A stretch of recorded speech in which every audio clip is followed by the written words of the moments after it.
Hello, welcome. I'm Annika Lenson, an associate professor in the History of Art department here at UC Berkeley. It is an honor and pleasure to welcome everyone watching at home to this conversation with Michael Rakowitz. I do so on behalf of the Arts Research Center, directed by Professor Julia Bryan Wilson, and from within the framework of a class I'm co-teaching with Julia called Comparative Conceptualisms, Latin America, Middle East, and North Africa. Many of us on campus admire Michael's engaged and poetic projects, each one turning art world institutions of segregated participation upside down and inside out. This event is co-sponsored by the International Consortium of Critical Theory Programs with support from the Andrew W. Mellon Foundation and the Vice Chancellor for Research at the University of California, Berkeley.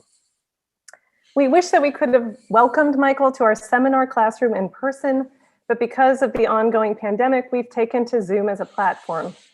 Out of a desire to establish a spirit of proximity and distance despite the Zoom interface, we have planned for the talk today to include not only Michael's presentation and an opportunity for Q&A with the audience, but also a roundtable style conversation with me and three other voices. Joining tonight will be three students in our Comparative Conceptualisms course, representing different disciplines. Alejandro Munera, a PhD student in Spanish and Portuguese, Tausif Noor, a PhD student in History of Art, and Anna Riley, an MFA student in Art Practice. We plan to pose some questions to Michael, and we will also participate in activating one of the projects he's presenting today. I'm good at love, I'm good at hate, it's in between, I freeze. I'm going to keep my introduction of Michael Rakowitz pretty short so we can get right to the part that we're all here for, which is to learn from Michael about his work. Michael Rakowitz is a professor of art theory and practice at Northwestern University, director of graduate studies there, and a world-renowned artist. As I've seen him phrase it in the past, he is an Iraqi-American conceptual artist who operates within art spaces and beyond them. His work has been featured in Documenta 13, at PS1, MoMA, MASMocha, two different Istanbul biennials, Sharjah Biennial 8, which is where I first saw the project The Invisible Enemy Should Not Exist, and many, many more. He has had solo exhibitions with Creative Time, Tate Modern in London, MCA Chicago, Site Santa Fe, Malmö Kunsthall, and again, many more. Recent awards include the 2008 Herb Alpert Award in the Arts and the 2020 Nasher Prize. A survey of Michael's work is currently on view at the Jameel Arts Center in Dubai. It had opened in Whitechapel Gallery in New York and also traveled to Torino to the Castello di Rivoli Museum of Contemporary Art. So let me welcome Michael Rakowitz. Thank you so much, Annika. I'd like to begin by thanking Gwendol Pointeau, who was meticulous in setting up the tech for this talk. Thanks to you, Annika Lenson, and to Julia Bryan Wilson for inviting me. And I express my gratitude to your students, some of whom I will introduce later. And finally, I would like to thank Laurie McPhee, who is presenting my keynote file from Berkeley because she has much better internet service than I. And Laurie's been so joyful in developing this crazy simultaneous experiment with many moving parts. I'm going to be reading this so it's not too awkward looking into nothing on a screen, and also to make sure that we stay on time. So please forgive me, but hopefully it won't be too wooden. I'm going to say next to cue Laurie to advance each image. So just pretend you are watching an art history class slideshow circa 1994. So Laurie, if we could have the first image.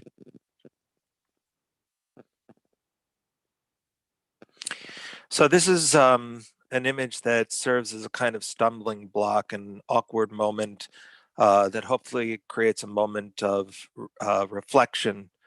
And so what you're seeing here is an image of the Redfern neighborhood in Sydney, Australia.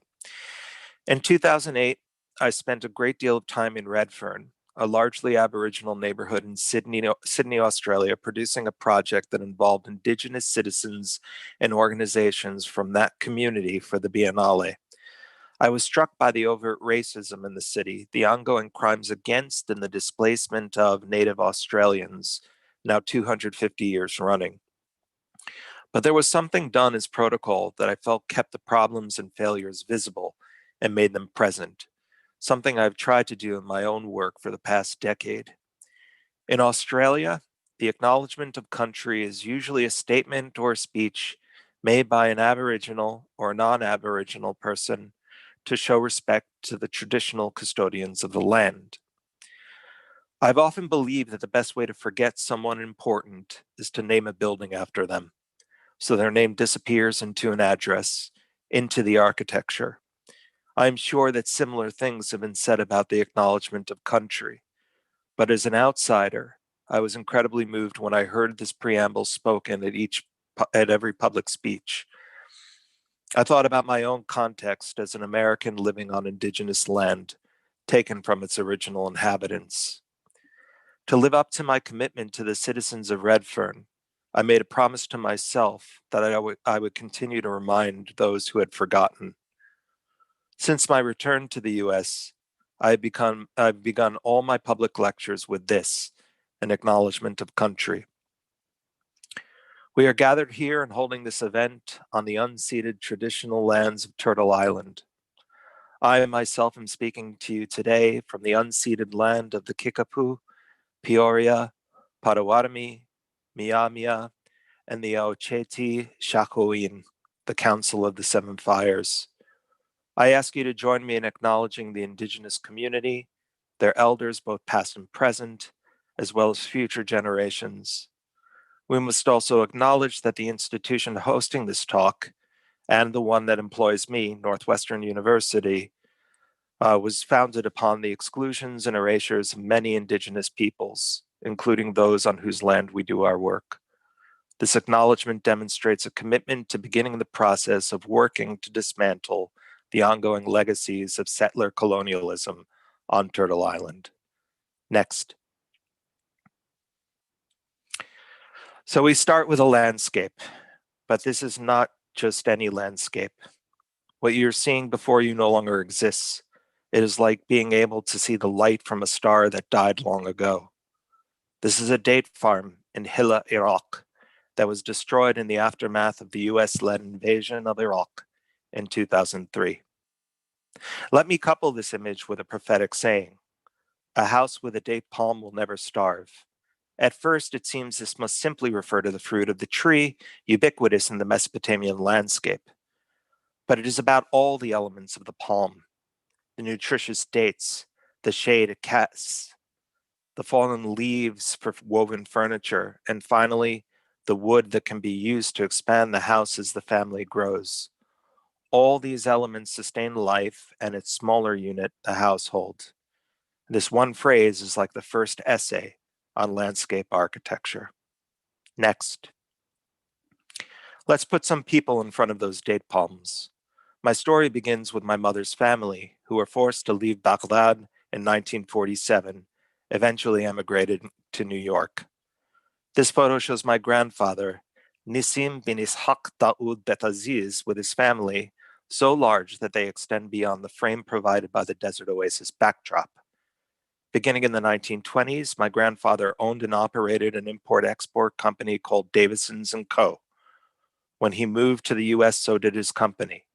The company closed in 1963, and my grandfather died in 1975. Next. In August of 2004, I discovered a large red can of date syrup at Sahadi Importing Company on Atlantic Avenue in Brooklyn. Sahadi's was one of the stores my grandparents frequented when they first arrived in New York. When I brought the can of date syrup to the cash register, the owner, Charlie Sahadi, said, "Your mother's going to love this. It's from Baghdad." I looked at the label, which was clearly marked product of Lebanon. And that's when he told me that the date syrup is processed in the Iraqi capital, put into large plastic vats, and driven over the border into Syria, where it gets packed into unmarked tin plate steel cans. It then crosses the border into Lebanon, gets a label, and is exported to the rest of the world. From 1990 until May 2003, This was one method that Iraqi companies used to circumvent UN sanctions. When I asked why it was still being practiced in August 2004, more than 1 year after sanctions had been dropped, Charlie replied that prohibitive customs and security charges were to blame. Importing products directly from Iraq was just too much of a risk. It would be bad business. After this impromptu first lesson on importing, I decided to further investigate the history of Iraqi exports beyond oil. The date syrup led me to dates, which were legendary in Iraq, renowned as being the best in the world, with a yield of over 600 different varieties. In the 1970s, Iraq was the world's chief exporter of dates, and dates accounted for the second largest economy after oil. At its peak in the mid-1970s, the Iraqi date industry listed over 30 million date palms in the country. By the end of the Iran-Iraq War in 1988, this number had been halved to about 16 million. At the end of the 2003 invasion, only 3 million remained. Next. In 2006, I reopened my grandfather's import-export company as a storefront on Atlantic Avenue in Brooklyn, one of the centers of New York's Arab community, as part of a project called Return that endeavored to import Iraqi dates to the US for the first time in over 40 years. The storefront opened from October until the end of December of that year. Together with Sahadi Fine Foods, whom I was able to get interested in my bad business as good art, I signed a deal with an Iraqi company, Al Faraz, to import 1 ton of Khastawi dates from the city of Hilla. These dates were to be packed in boxes clearly labeled product of Iraq. Next. And that's the contract. Next.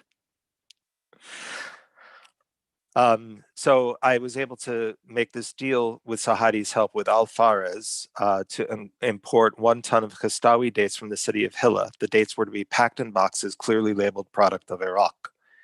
When I told Athir, the general manager of Al Faraz, that this would be the first product on US store shelves in over 3 decades to list Iraq as its country of origin, I added that if he and his company had anything to say to the American consumer, they could say it with the design of the box. And the result was wonderfully crazy. Amid all the swaying palm trees and these bunches of dates that seem to be hovering mysteriously in midair, there's an art history lesson. On the top left is a photograph of the Lion of Babylon. The caption reads simply, Babylon, Iraq, genuine lion.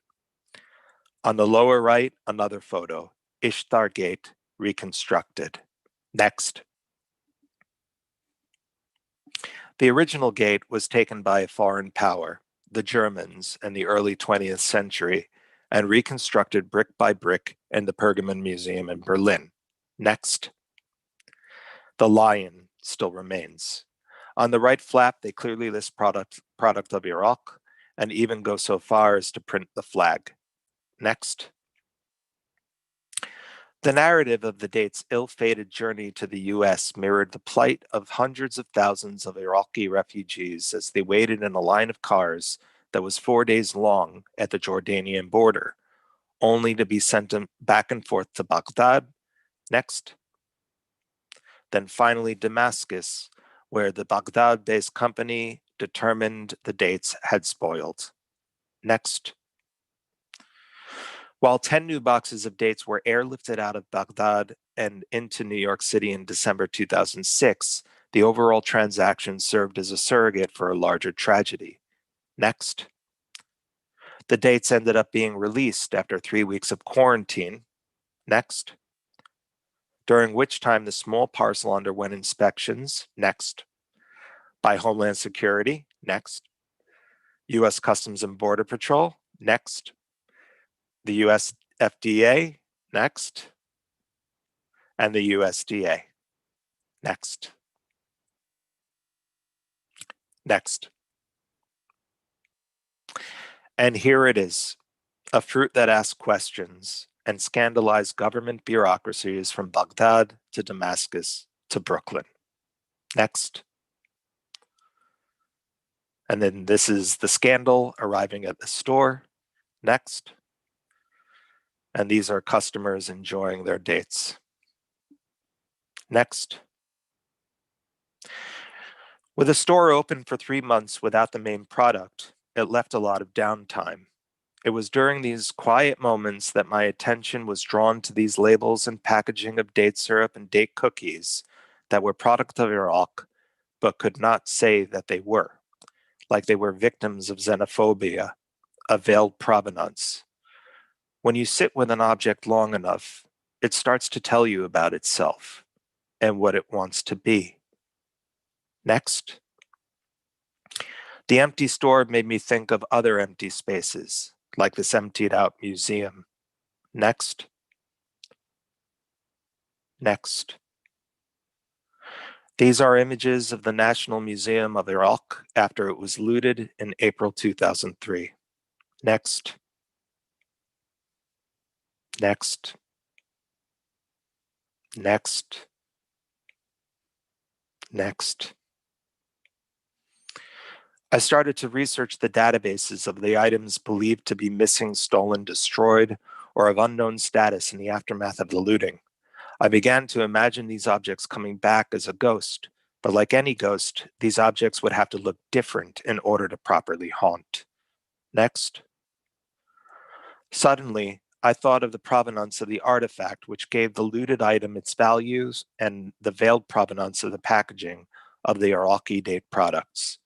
And so began The Invisible Enemy Should Not Exist, an ongoing series of sculptures that attempts to articulate life-size the 7,000 plus looted archaeological artifacts taken from the National Museum of Iraq and at other sites or destroyed in the aftermath of the war.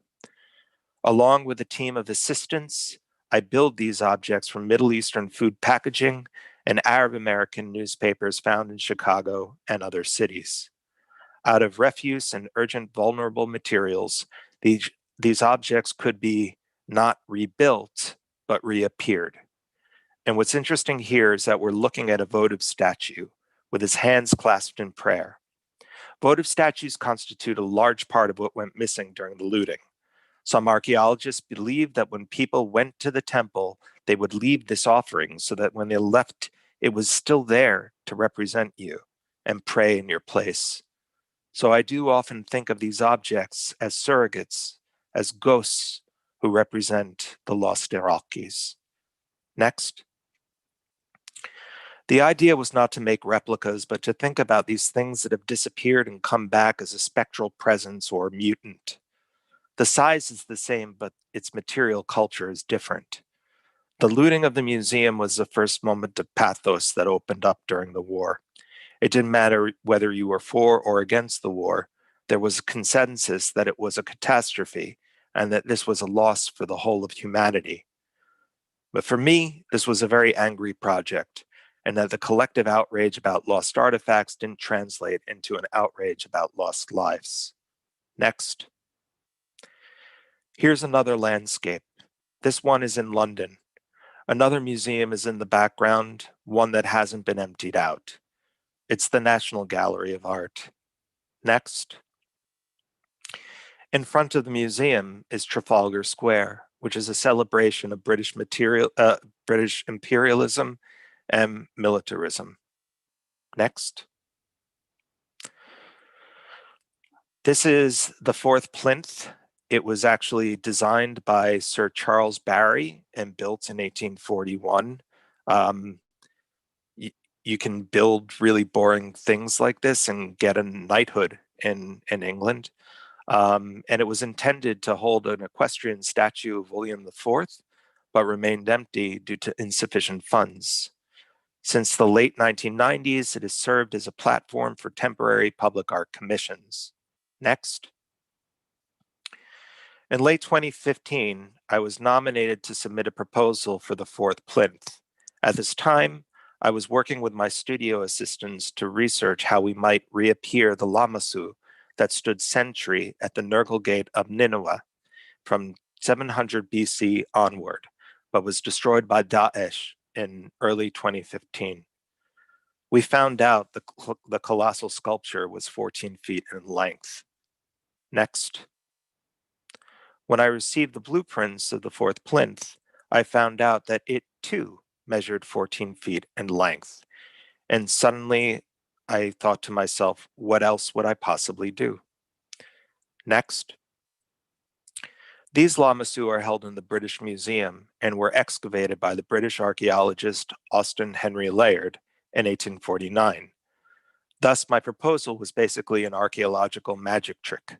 We have the base for a sculpture that disappears into the ether in 1841, another one that reappears from the sands of Nineveh in 1849, then disappears again in 2015, only to reappear again in 2018. Next. This is an image of the lamassu's destruction by Daesh. Next. And here you can see that it is further reduced to pebbles. Next. As part of the proposal, the jury asked for details on how the sculpture might be made in a way that can withstand all 4 seasons. Up until this point, all my work from this series was made using papier-mâché, and I knew I would need to choose a sturdier material. The date syrup just kept coming back as this product that was suffering from xenophobia in a way. The reasons for using the date syrup cans were myriad. They have these beautiful graphics and strong colors, but I also knew that, since they are metal, they would be able to stand up to the British weather. Next. The second house cans would make a reappearance. Next. And incidentally, this is the most common brand of Iraqi date syrup one can find in London, called Basra date syrup. We all know where Basra is, and that photo is one used by the Iraqi date ministry to illustrate harvesting methods. The label reads product of Netherlands, and I've never seen a date palm growing in Holland. Next. Here are pictures of the unveiling. Next. Next.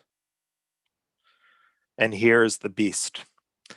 The salvage of the date syrup cans in this work makes present the human, economic, and ecological disasters caused by the Iraq wars and their aftermath.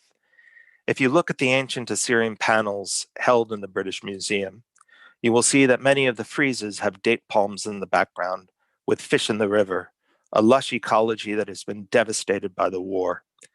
I became interested in the non-human lives, plants and animals that can't speak for themselves.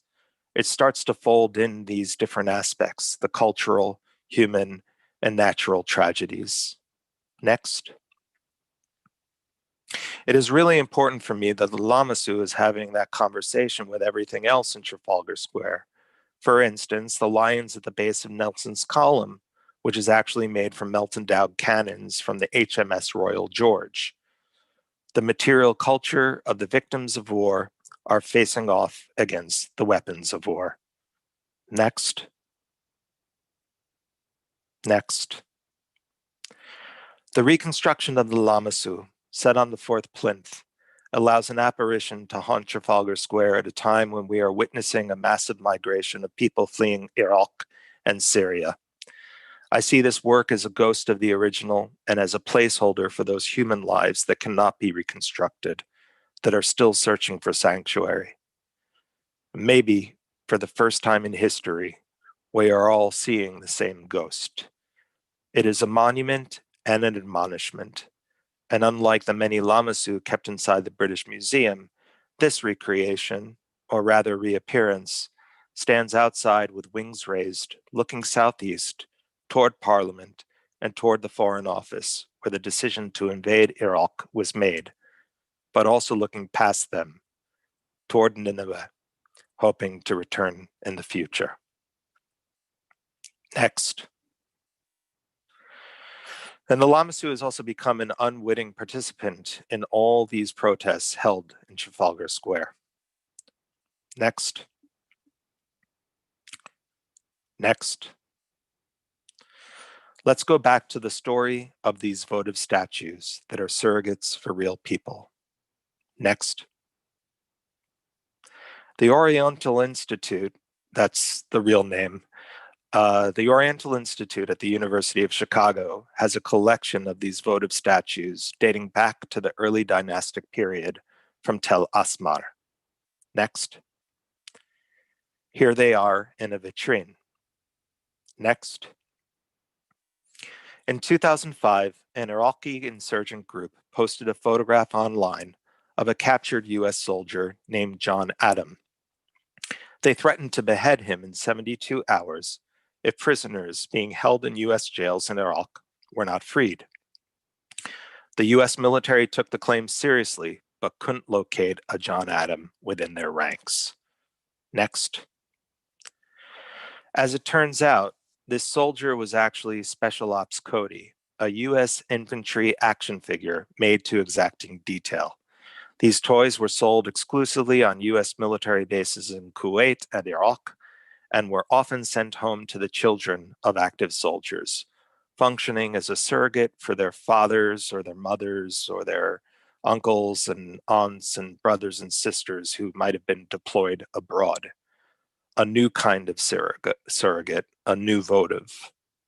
Next. Here is a photo of how the insurgent group set up the scene that shut down the US military for a day. Next. In 2008, I tracked the last remaining doll down on eBay, and I sat with it for years, waiting for it to tell me what it wanted to do.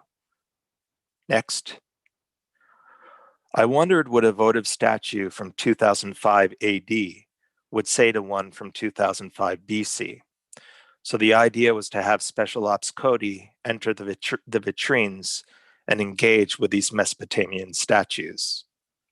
Next. To tell the story, I worked with a veteran of the Iraq War who has become an artist.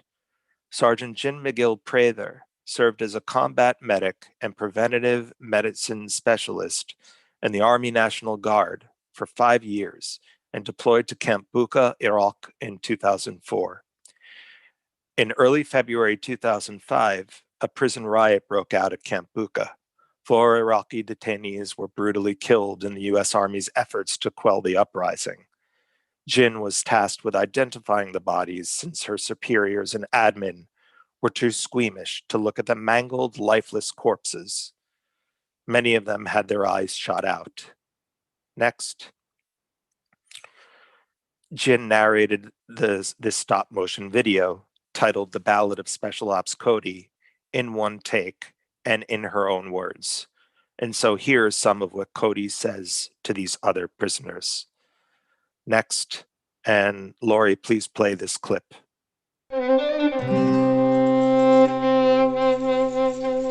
You guys ready to come out?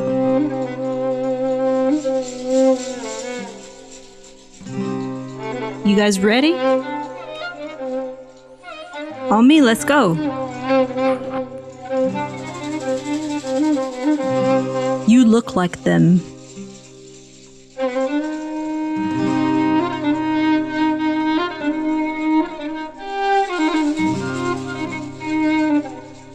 Or they look like you, laying there with toe tags. The blood had ceased running through their veins.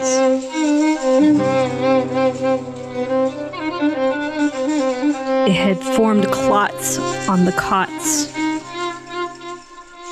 The net webbing was full. And so it dripped. It dripped onto the floor. It pooled and it dripped. I'm sorry. Why do you look at me like that? Like we're different.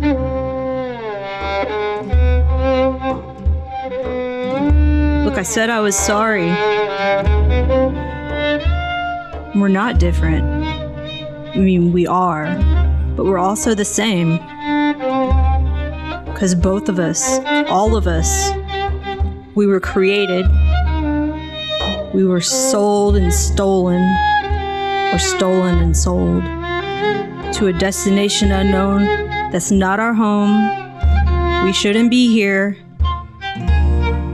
We have stories to tell to our families, our friends, in our own native tongue. We have stories to tell. What's your story?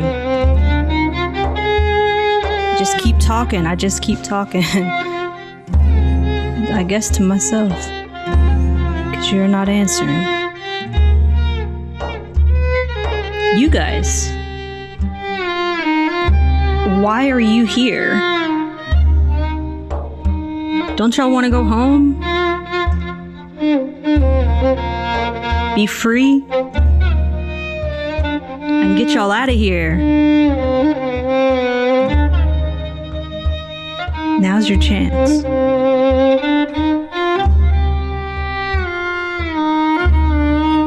When I see you, your faces, I see your faces without eyes, and I think of that day. They were broken, but we destroyed them. You are broken, so we keep you locked up, fragile, temperature controlled, humidity controlled, without the chance of human hands touching you, except for a quarterly dusting, but always gloved.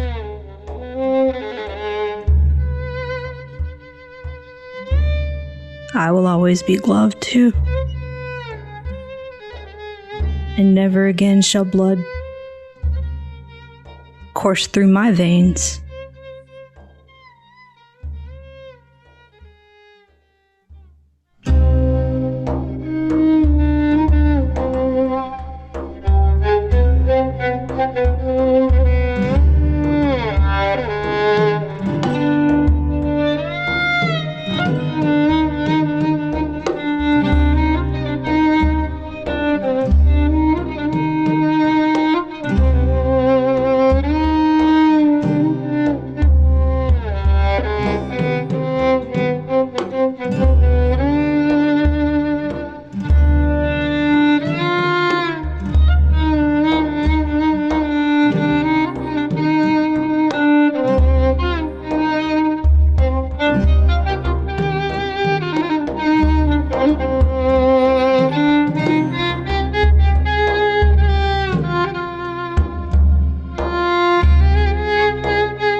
Thank you, Lori.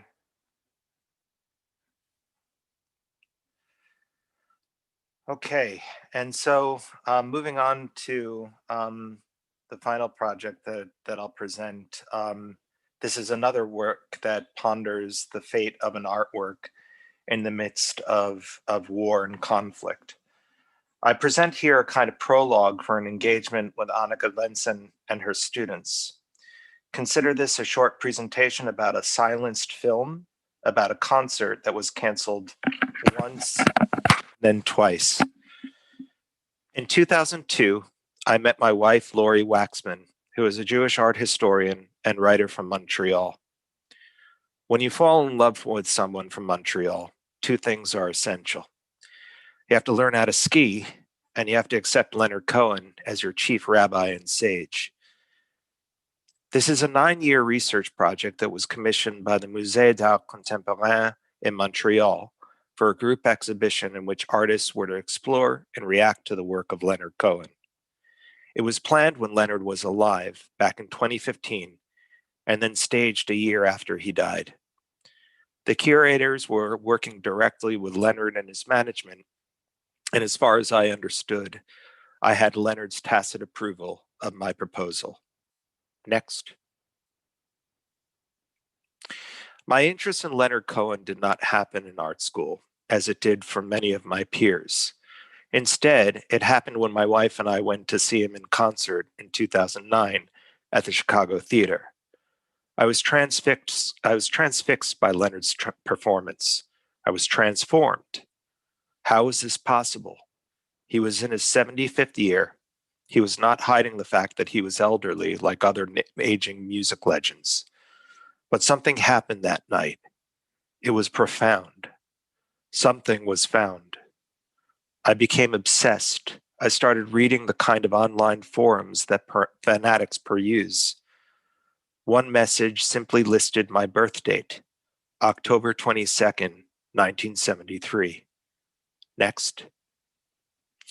In this message thread, photographs taken on that day were being discussed. There was Leonard in a work shirt and khaki pants. Next. Playing a flamenco guitar and singing into a microphone held by a less than enthusiastic Israeli soldier in some location in the Sinai during the Yom Kippur War. How could this be? What was my newfound hero doing? 3 years earlier, I inscribed into my own life a commitment to not show my work in Israel. In solidarity with the Palestinian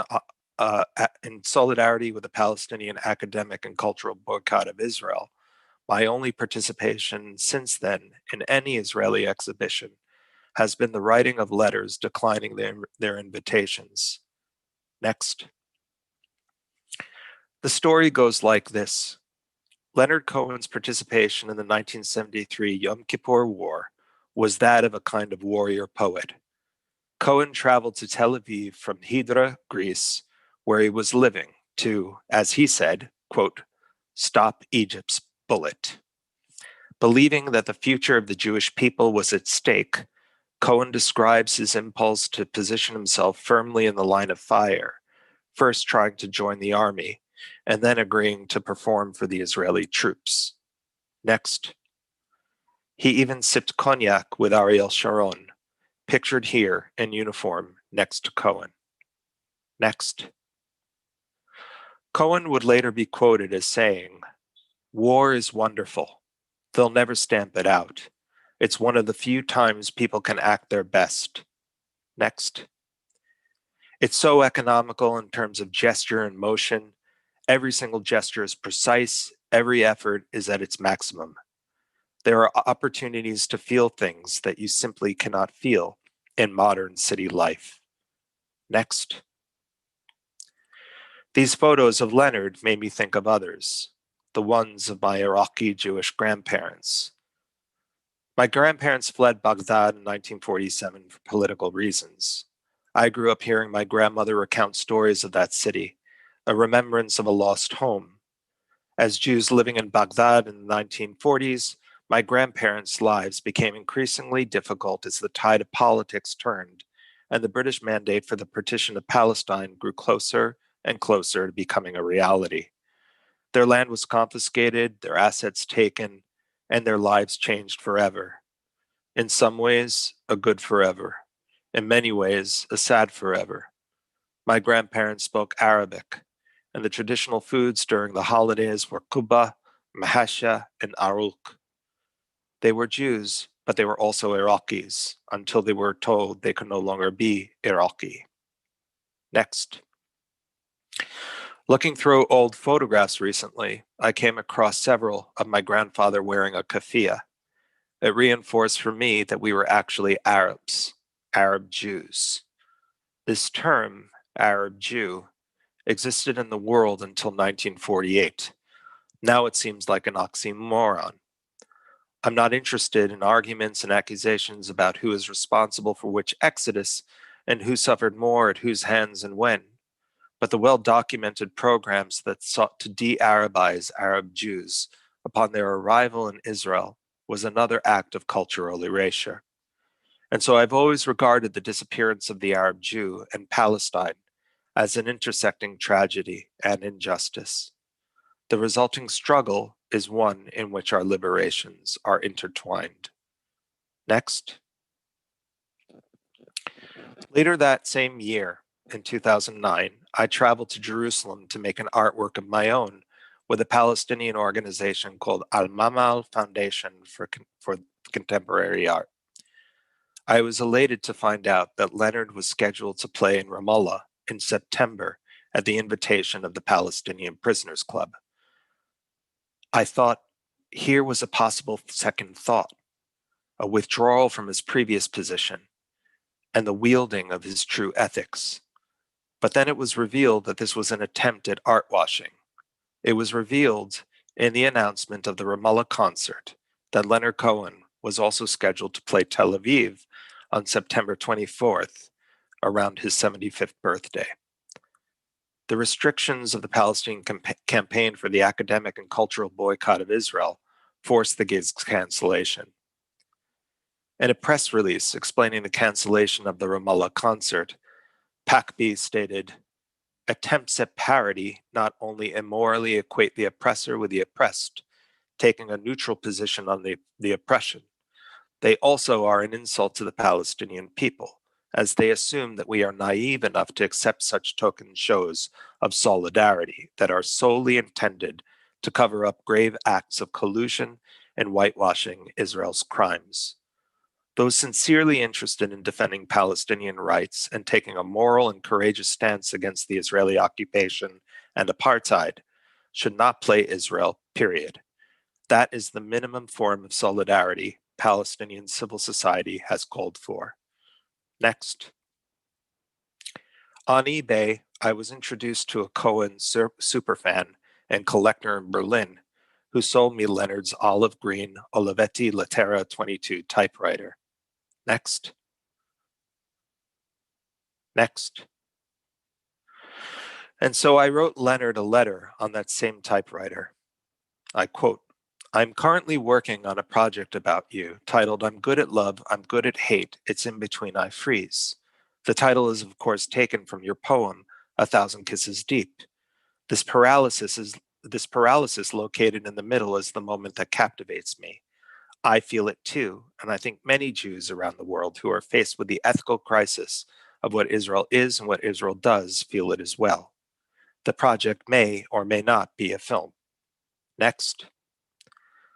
I cast my dear friend, the photographer Mark Joseph Berg, to play Leonard, and you can see here he's a dead ringer for Leonard.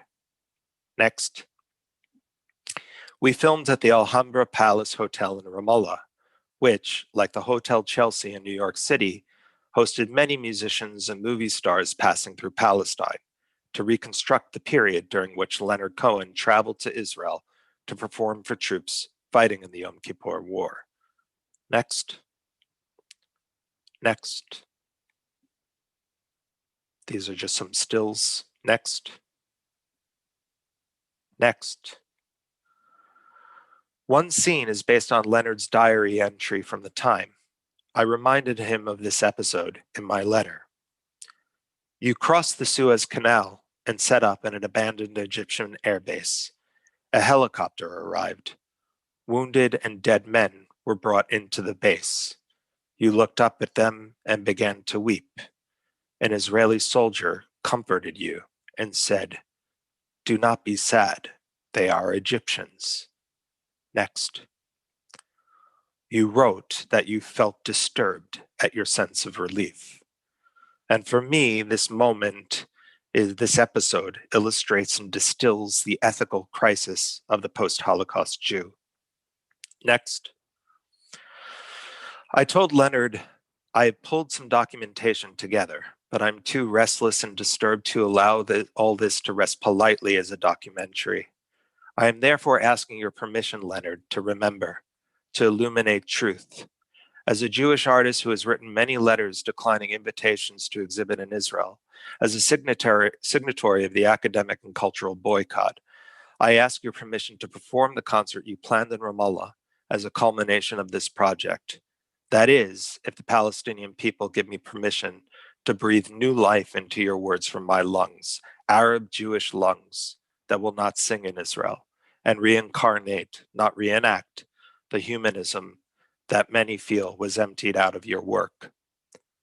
And so I took 2 years of flamenco guitar lessons to prepare myself for this concert. And incidentally, I play all the instrumental music throughout the film. Next. Here's the set list that I proposed performing with a band of Palestinian musicians at the Ramallah Cultural Palace. Next. All the while, it occurred to me that Leonard was not the only person I needed to consult for permission. The critical moment of my proposition is the questions it raises. Should this concert happen at all? What were Leonard's words to Palestinians now? I worried that playing Leonard Cohen's songs in Ramallah might be like playing Wagner in the Warsaw Ghetto. While I would offer my voice, I wanted to work with local musicians in Palestine to recreate and multiply the flourishes Leonard added to his music. Much of it was influenced by Mediterranean folk music and flamenco, and his touring band in 1979 included Armenian oud player John Belezikian. But what would it mean for a practicing musician in Palestine to be seen and heard playing the songs of someone who crossed the picket line and agreed to play in Israel? Next. I found that many of the musicians that I approached had reservations about participating. In the conflict zone, for people under siege, there could be no space for ambiguity. How could this concert be presented without seeming like a normalizing gesture? Can Leonard's words be reclaimed? Can an artwork be made from within the boycott itself? If the answer is no, I wish to respect it and stand in solidarity with a community I love, to which I feel deeply connected. And so I started to think of the lyrics from a song of Leonard's called If It Be Your Will, which includes the lines, I will abide until I am spoken for, if it be your will. So if you want me to sing, I will sing. If you do not want me to sing, the act of not singing is a choice too. Non-participation is a choice, and sometimes not going forward is the thing to do. So this song is really about voice and the potential for words to be uttered, but also the potential for words to be held in a place of indeterminacy, a space of limbo in the lungs. Next. And so here's one of my favorite clips from the film that I'm allowed to show because the time stamp of the song comes in at the time limit for free use. So Laurie, please play this clip.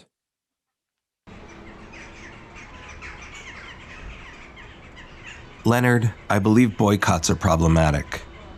I think that politics can obliterate art, but I also think that art can create facts and bring to light truths that are suppressed. Your words have had great impact around the world, and in particular in the Arab world and West Asia. Palestinian director Ilyas Suleiman features your recording of First We Take Manhattan during the climax of his lyrical film, Chronicle of a Disappearance. Your prose is quoted by poets and artists from Palestine, Syria, and Lebanon. 2 collections of your poems have been translated into Farsi and published in Iran, where Jewish poets are not well represented. Both editions sold out within hours. Art obliterates politics.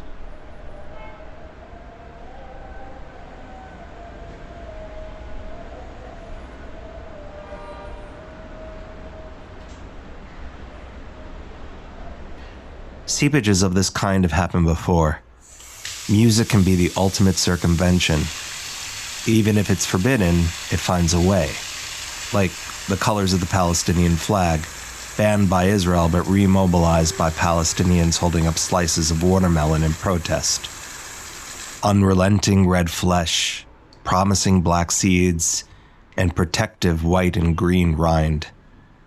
I think of your music being heard in Palestine, and I think of Israelis who love to hear Kulthum's music, circumventing boundaries and nationalist ideologies, bouncing around on radio waves like ships passing on an open ocean.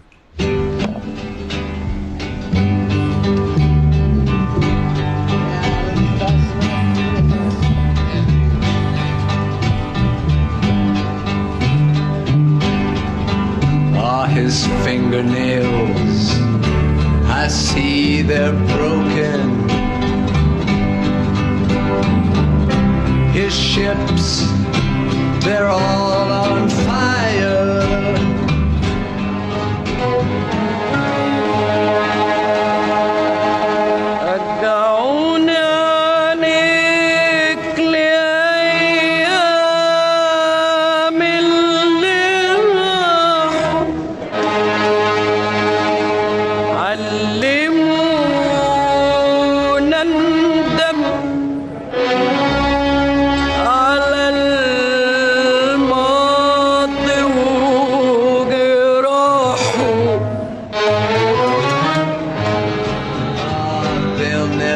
They'll never ever reach the moon.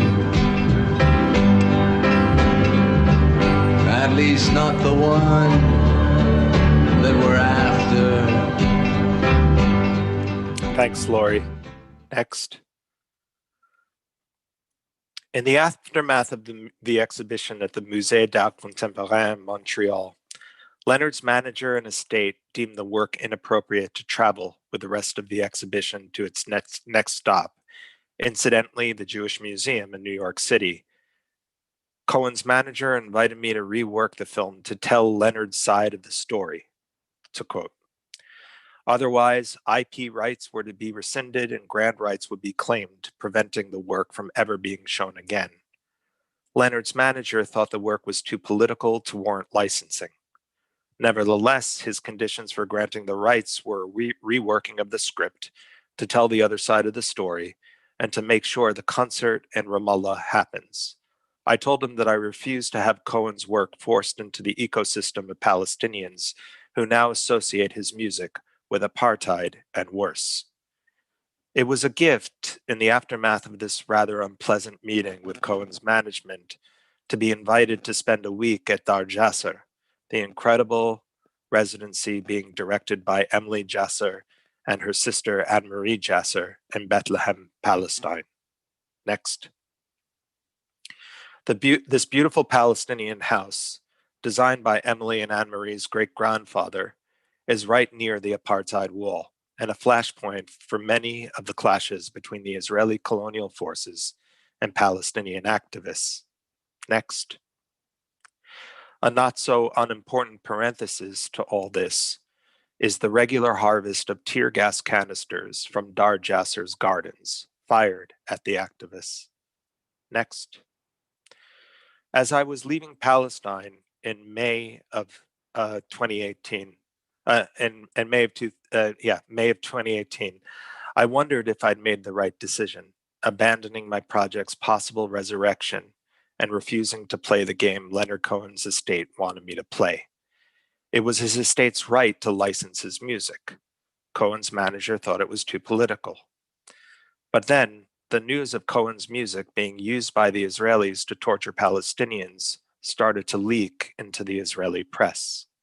Next. The Cohen estate then licensed Hallelujah to be performed at the opening of the U.S. Embassy in Jerusalem. Next. Next. And after I passed through security to board my flight back to the U.S., I came across this, an exhibition of murals valorizing 120 years of Zionism as a global ideal. Next. One mural proclaiming that we are all in the same boat caught my eye. There, on the right-hand side, below Netanyahu addressing AIPAC, next, and playing the guitar, was Leonard. Next, the very same photo I found in 2009, taken on the day of my birth. Next. Seeing this resurrection of the photo, happily licensed by Cohen's estate to the Israeli government, was the moment I realized the project was dead. Next. Next. My decision to withdraw and bury the project was final. Next. Next. And now I want to invite Annika Lenson, Alejandro Munera, Tausif Noor, and Anna Riley, who are going to experiment with me in preparing this silenced film for its next iteration. next. And Lori, please play the clip. This is not meant to be an attempt at correction. You came from the West and made a choice. I approach from the East and make another. But I am heartened, for it is you who once wrote, I can't run no more with that lawless crowd, while the killers in high places say their prayers out loud. But they've summoned a thundercloud, and they're going to hear from me.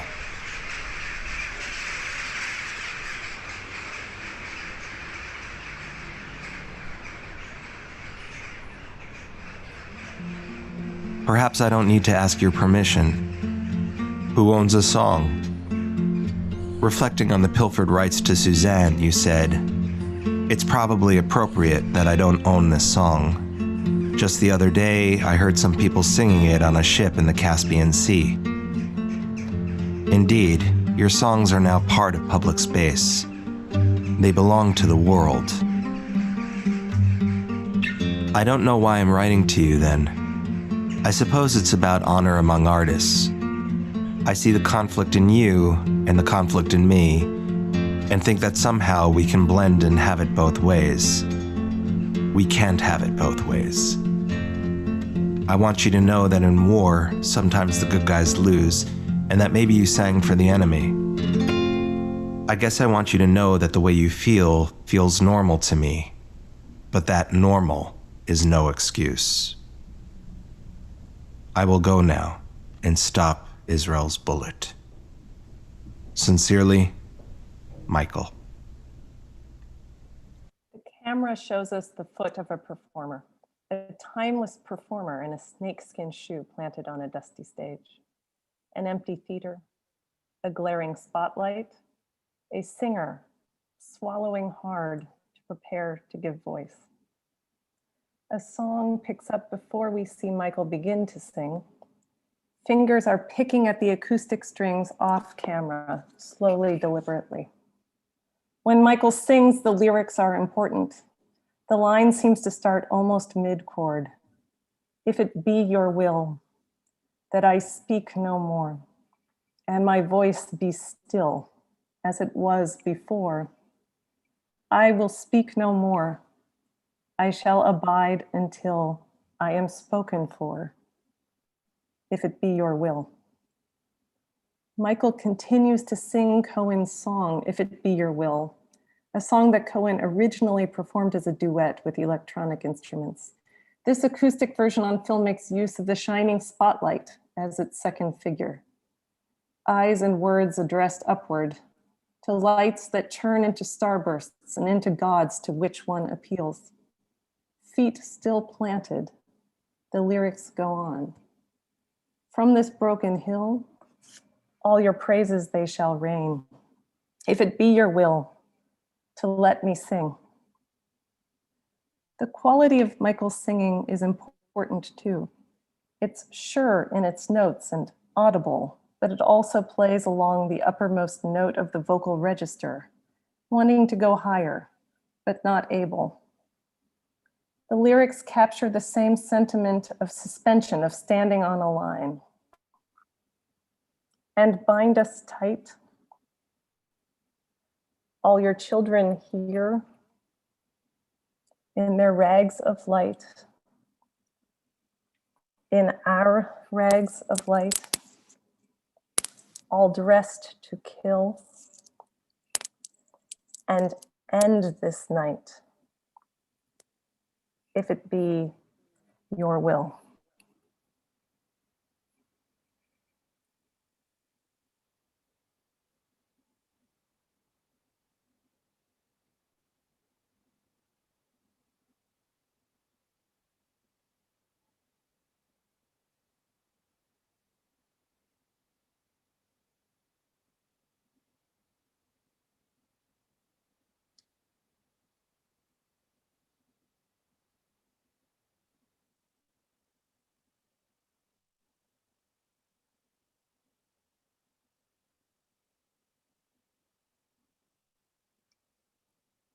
Michael exits. We hear his shoes even after he disappears. His footfalls echo across the stage. in blackness.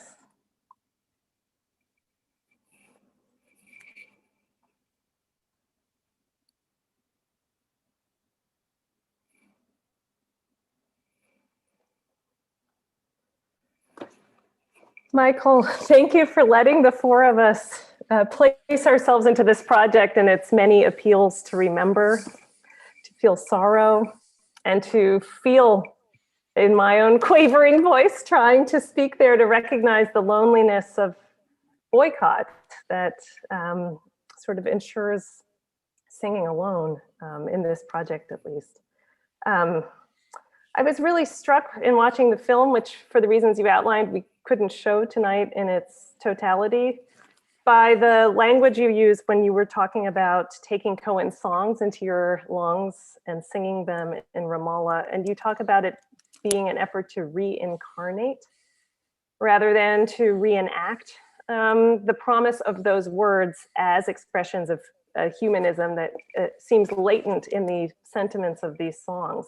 So I wondered if you'd be willing to tell us a little bit more about reincarnation in your thinking here. And in particular, it seems to appeal to the physical body in ways that a lot of your other projects, you gave us the language of surrogate. So you were using objects to test limits. Here it's a body. And actually Special Ops Cody also included thinking about blood coursing, for instance. So. Thank you. And thank you for that beautiful narration, Annika. Well, the term reincarnation was given to me by Omar Barghouti, who, as you know, is one of the founders who drafted the boycott, divestment, and sanctions effort, and also the Palestinian academic and cultural boycott of Israel. And so I actually spoke with Omar to ask him about whether or not this seemed like a possibility, this idea of the concert and also the film. And he was very interested in it. He confided in me that he did not like Cohen's music at all, but he did say that for him, if Cohen had, a second thought, even after playing in Tel Aviv, and wanted to come to Ramallah and was willing to make an unambiguous statement that, he was doing this concert in support of the Palestinian liberation cause, that he would be welcomed with open arms. And he kind of discussed it with me, and he said, I see this not as a reconstruction. I don't see it as a reanimation. I see it as a reincarnation. And that was really important to me. And he saw it actually as something that happens in the specter of Leonard's death, and realizes that the art that's left behind by the artist allows for the artwork, to continue to live, and therefore the artist might be able to live. And so that was a term that I felt very grateful to Omar Barghouti for giving me. And I do see that there's, a little bit of a difference, but there's also a kind of similarity with, the specters that I describe in the reappearances of the Iraqi objects, and then also the Ballad of Special Ops Cody when Jin is describing, blood. And one of the things that is a part of that work is just how these sculptures become colored in the end. That the Lamassu has these wild colors from the date syrup cans, and we know that these colossal figures were painted in antiquity. And so they come out of the ground looking neutral, right, and monochrome, which the West loves.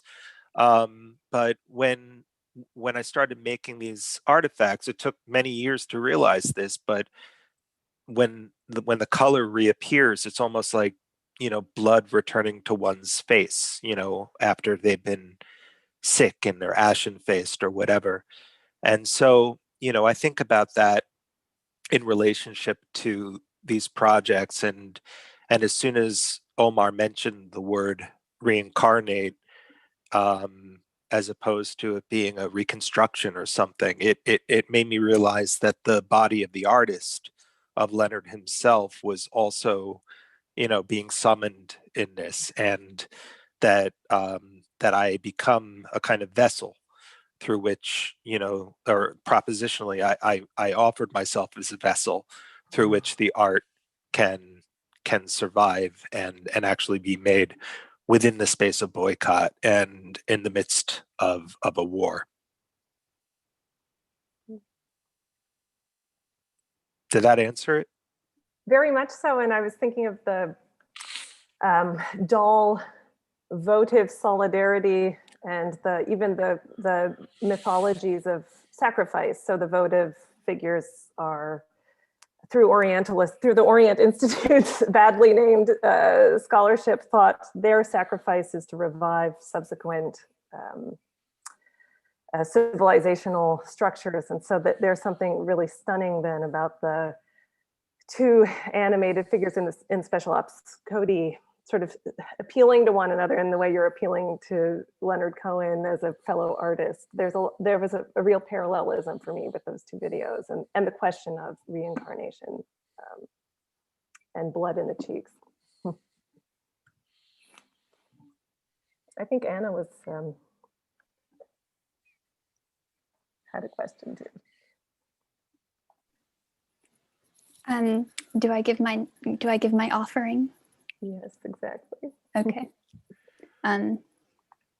Here we are again at the dark stage. We peer out from backstage, a view that privileges the behind of the performer and the fronts of no one. As he steps before the stage, here to stop Israel's bullet, his dark curls eclipse the single penetrating stage light, like looking a gun down its barrel.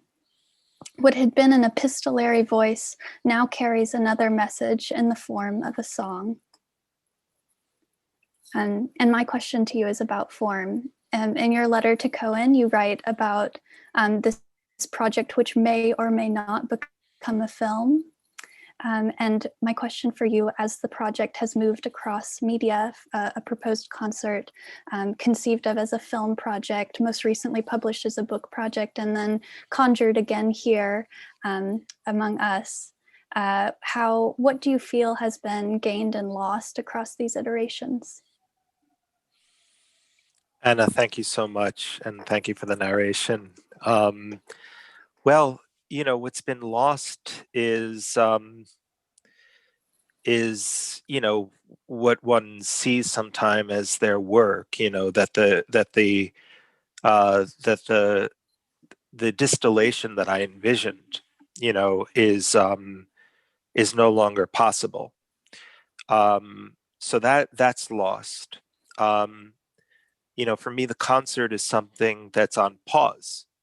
Like I hold out hope for the miracle, that it will be possible to have conditions, that will create the possibility of the concert happening. And the creation of those conditions involves, liberation for Palestine and restorative practices that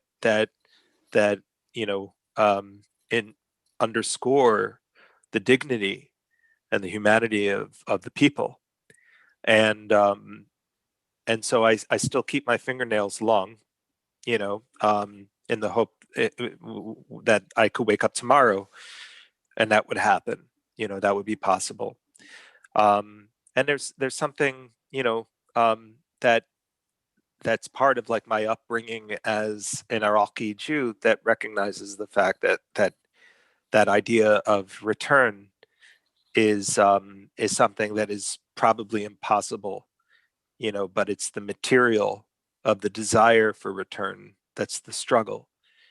And so it gains that as a form, and it also gains the spirit of the work, which allows for it to disperse into these many different forms. And so, as the project with the dates kind of, taught me that the pressures exerted on an artwork continue to sculpt it.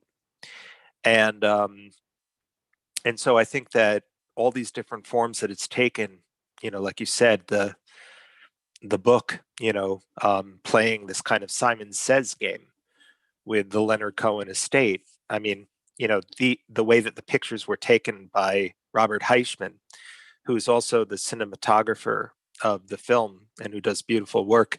We found out that in order for these to be published, it had to abide by fair use. And so we took all the props from the film, and we couldn't just photograph them on a blank background. We had to photograph them so the majority of the image is actually my work in the background, or my workspace in the background. And so those things interest me.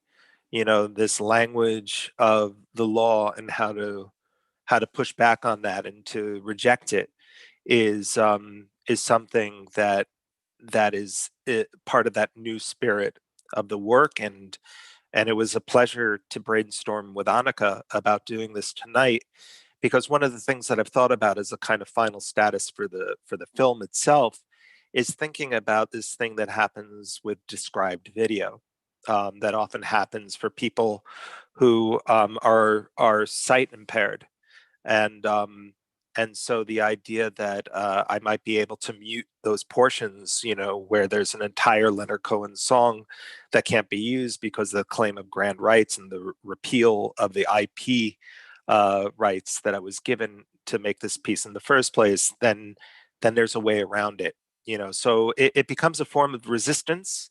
It becomes an aspect of what in Arabic is called sumud, or steadfastness.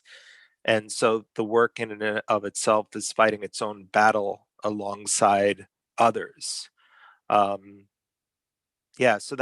that's kind of what I feel it gains. And also, I think just the possibility for there to be multiple streams of distribution of the work as an idea and also as a struggle.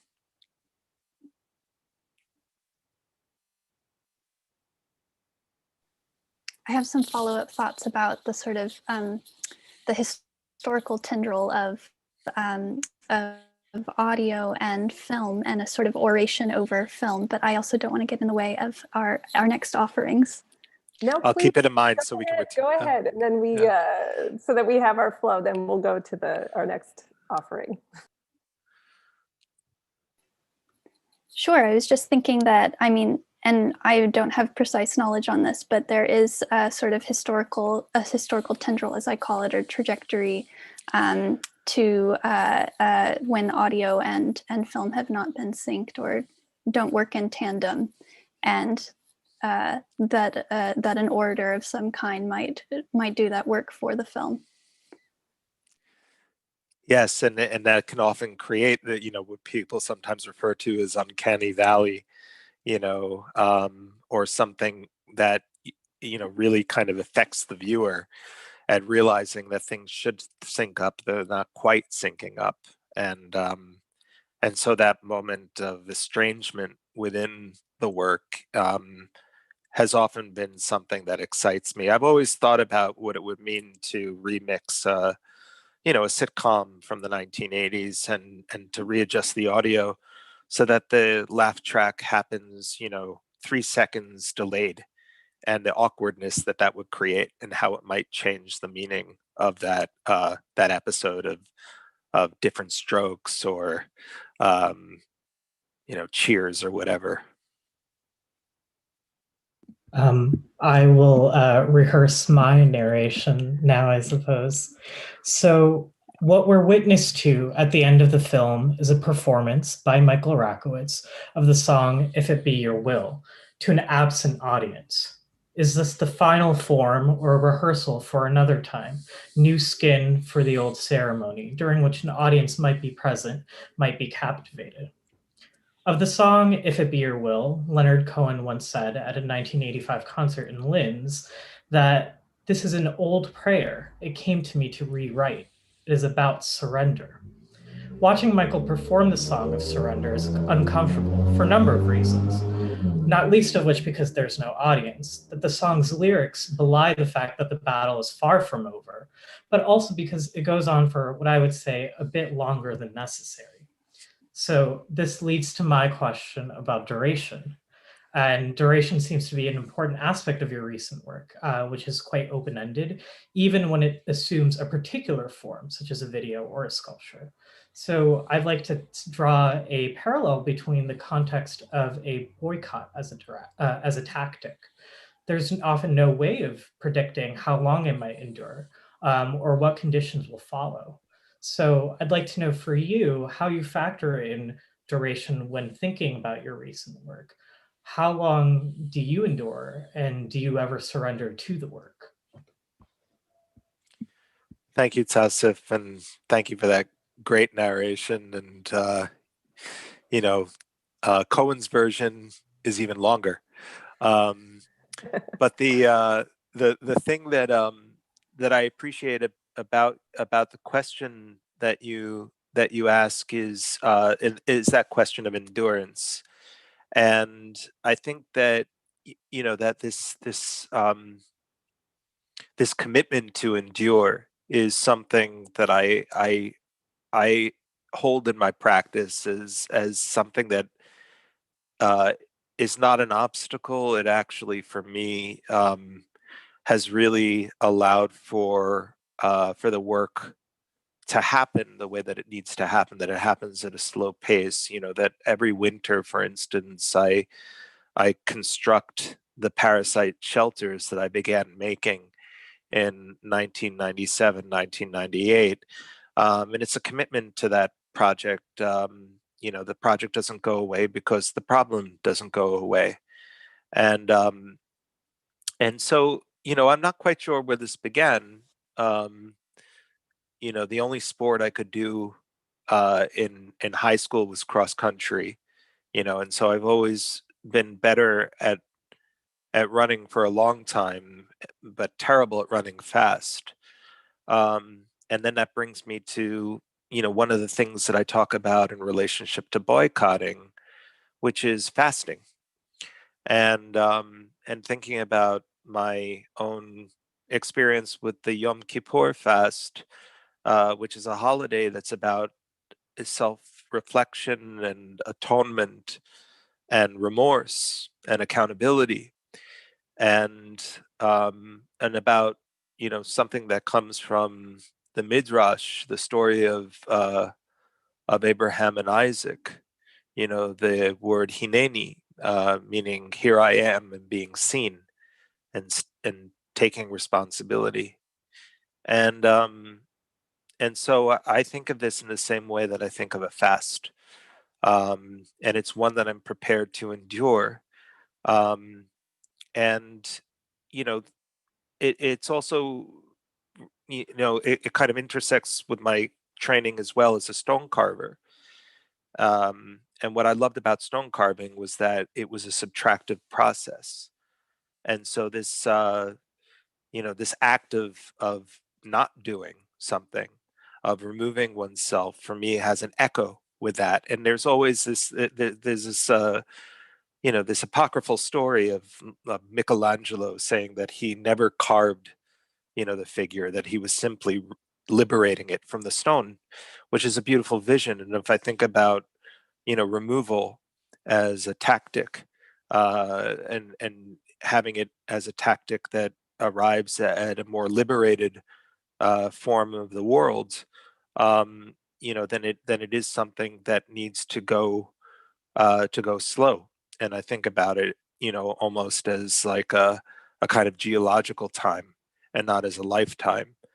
And so I think endurance is a big part of it, and duration is a part of it, and things being sometimes too long or too much is a part of it. But I also insist on that because I'm suspicious of things that are too tidy and too concise. They're just a little too polite for me. That leads me to my intervention, my contribution, Michael.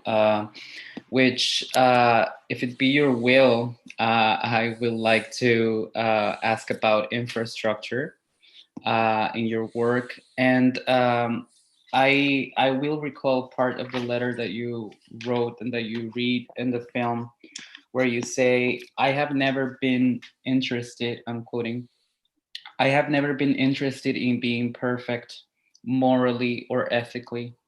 I am interested in the real, the contradictions, and the resultant tensions that are created within the self. So, in a way, we have been asking ourselves about the conditions of possibility for talking, for intervening, for appearing in front of the other. And this question of infrastructure, both sound infrastructure and material infrastructure, seems to be very present in your work, at least since Parasite, which is an intervention that I would like you to talk more about. But a really specific question would be, what is the role of art in intervening, creating, and dissipating infrastructure, taking into account that those infrastructures somehow foreclose the possibility of embracing diverse cultural heritage, even beyond politics. As you say, art obliterates politics. So you have designed devices and shelters that I think reassemble symbiotic relations between different populations that have been racialized, but also between human and objects, and between people and their territories. So we see, of course, this kind of like infrastructural wall division edifies that divides populations. But you were talking about how you're breathing out, the air that you are breathing out is also a very important component of this artwork, given that it dissipates and becomes part of public space, just like Cohen songs, right? So the particularly your question about who owns a song, I think is very important in this regard. Yeah, thank you, Alejandro. I'm not sure where to start or where the question begins or ends, but yeah, just digesting these beautiful thoughts, um, I do think that, you know, these ways in which the work can do some of what Anna was, or the way in which I responded to Anna in terms of decentering itself or dispersing from a center, has been a way for me to navigate a larger practice that isn't so reliant upon you know, the institutional foundations that that we're talking about when it comes to museums or artist estates or whatever else. That there's ways in which those leakages, you know, and those seepages can happen. You know, that in a way it's almost inevitable that water always finds its way. And so I think about these projects as having moments where, you know, they never belong to me in the end. You know, that's one of the beautiful things I think about being an artist, quite frankly. And you know, I'm making these reappearances, for instance, of Iraqi cultural heritage that is presented in these imperial, I can't say encyclopedic, these imperial museums around the world, and they're being held in these places. And the reasoning is that they belong to everyone, but they belong to everyone because they've been extracted from elsewhere. And when people say they belong to everyone, I wonder who they mean when they say everyone. And so what I try to do in my work is to poke at that in ways that I hope come through in manners that are more implicit rather than only being explicit. And so those projects that you mention, in specifically Parasite, for instance, the shelters that I build every winter, I custom build every winter for homeless people or unhoused people, I should say, that attach to the ventilation ducts on buildings, the outtake ventilation ducts on buildings. So the warm air that's leaving the building simultaneously inflates and heats these structures. You know, that was an important work for me to experience at the very beginning of my time making public art, because it didn't ask for permission.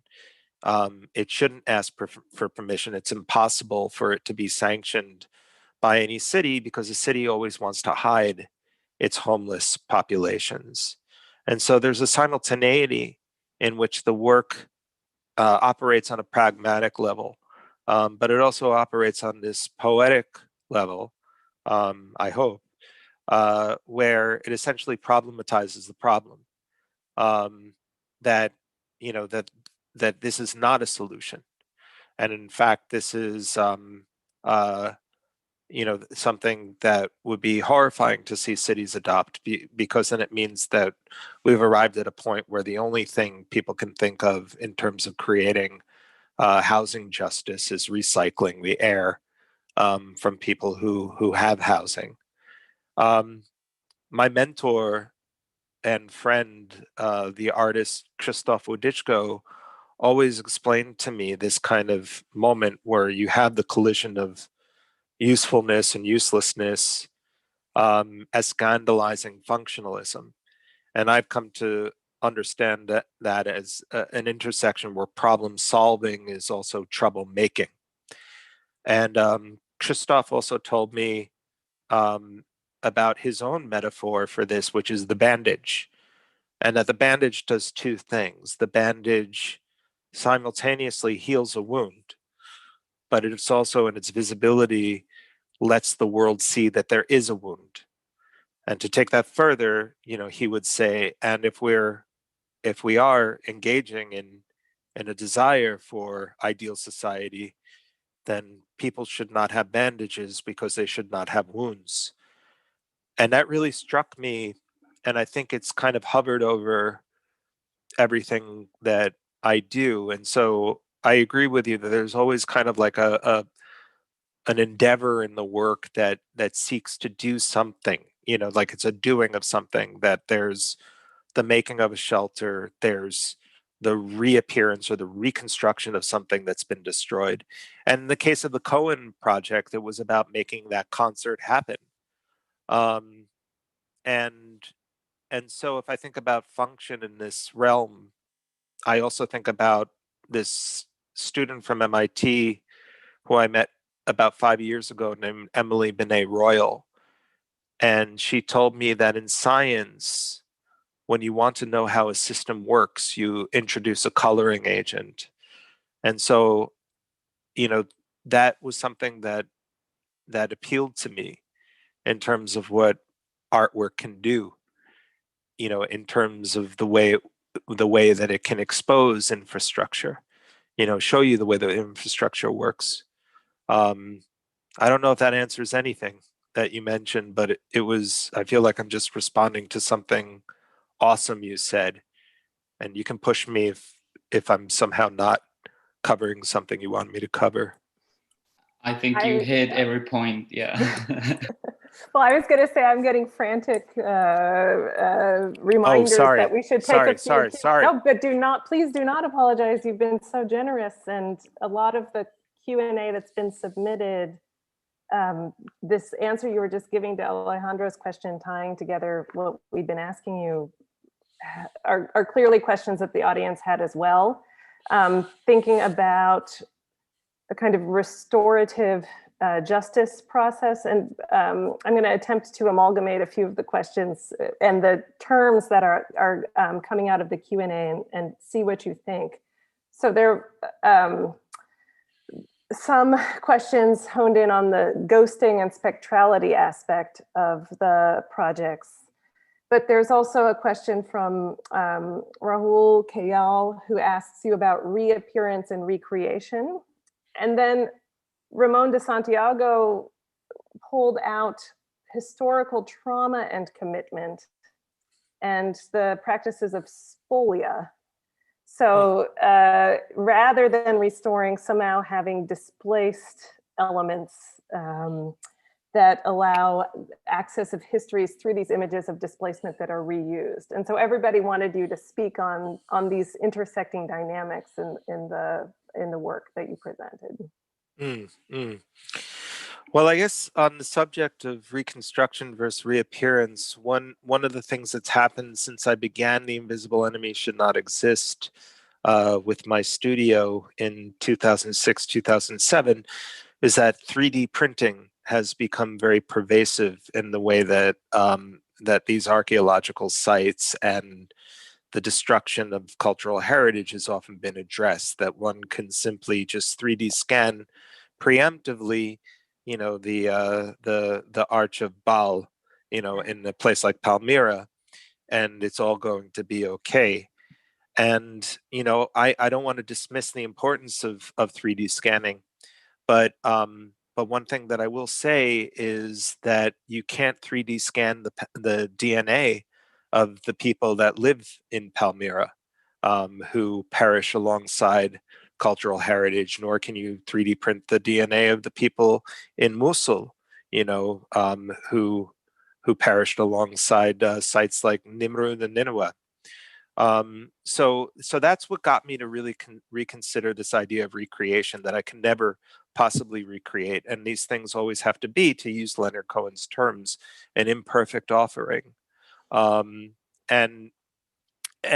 so there, and that's even entered into like conversations with museums that I've had about, you know, trying to kind of lobby them to repatriate objects to countries that the objects were excavated from. And I actually see that as something that engages with restoration and restorative practices. And every museum I've been to always has a restoration department. And so if we think about what that means as a kind of intersection with restorative justice, I'm interested in how we can play with that and actually push some things that the museums have said to me, you know, when I've said, well, you know, you guys have my Lamassu now in London. Why doesn't the British Museum give back one of their Lamassu? And what I got was, you know, the museum saying, well, we're very proud of the fact that we've had Factum Arte come in and 3D scan one of our Lamassu. And that 3D scan has now been 3D printed and it's been patinaed. It looks perfect. And it's at the University of Mosul. And I'm thinking to myself, why the fuck, you know, aren't you keeping the 3D printed version if it's so accurate and sending the originals back? You know, so those are, you know, those are things that I think also address this idea about like historical traumas. You know, how is it that repatriation and restitution can do something that isn't just simply apology? And we think about the failure and the kind of fraud of apology. It's often said for the person to unburden the person saying the apology rather than the person receiving it. You know, so I think that these restorative practices have to engage with more than just about just the return of the object. There has to be, you know, something that restores the dignity, you know, of the people who've been parted from their cultural heritage. And as far as that other word, that sounds like an amazing word. I've never heard it before. Spectrality. Spectrality. Okay, okay. I thought there was something that sounded like Latin. No. Okay. Maybe, I'm sure that would also give language. Well, on the obverse of this answer that you just gave, Elizabeth Fair asked about, she had read that Lamassu will travel between Tate Modern and a museum in Iraq. And she wondered about the details of that and how it might relate to Return, the project that you opened with in your talk. I appreciate that question. I was thinking about Return when I proposed this to the Tate senior staff, when they reached out to me to ask if they could be custodians for the work, I was really moved by that word custodian, because it implies that there's no permanence to ownership. And I said that I could enter into an agreement with them, only if they would agree to share that custody with an Iraqi museum, which still has yet to be finalized. And they immediately said yes, and they thought that it was really important that there be a relationship, of reciprocity. And I refer to it as a diasporic object that has wings, in fact, that's traveling between these two places, and it unflinchingly exposes the reality of the Iraqi context, that so much of Iraq exists outside of its own borders now. Mm-hmm. And so it doesn't just politely give the happy ending that is just returning to Iraq. In fact, I also didn't want to let the British off the hook, that in fact, the UK can have the one that's made out of date syrup tins, which should go back to Iraq. If we're talking about going back, is one of the originals, and all of the originals really, in the British Museum. Well, thank you, Michael. We all had prepared many more questions, but I went too long. No, it was Tausif's point. It was too long. It was a genuine delight, and we were so excited to join you in these multitude of ways in order to try to bear witness to what seemed to be the stakes of the work. So thank you. And I will thank the staff at the Arts Research Center again, including Lori McPhee. On behalf of the students watching, we thank you, Michael Rakowitz. We thank Tausif Noor, Anna Riley, and Alejandro Munera. And of course, once again, to Julia Bryan Wilson for her leadership and stewardship of this center and for making these conversations possible. So we can stay on, but we bid good night to the audience. Good night, audience, who I can't see.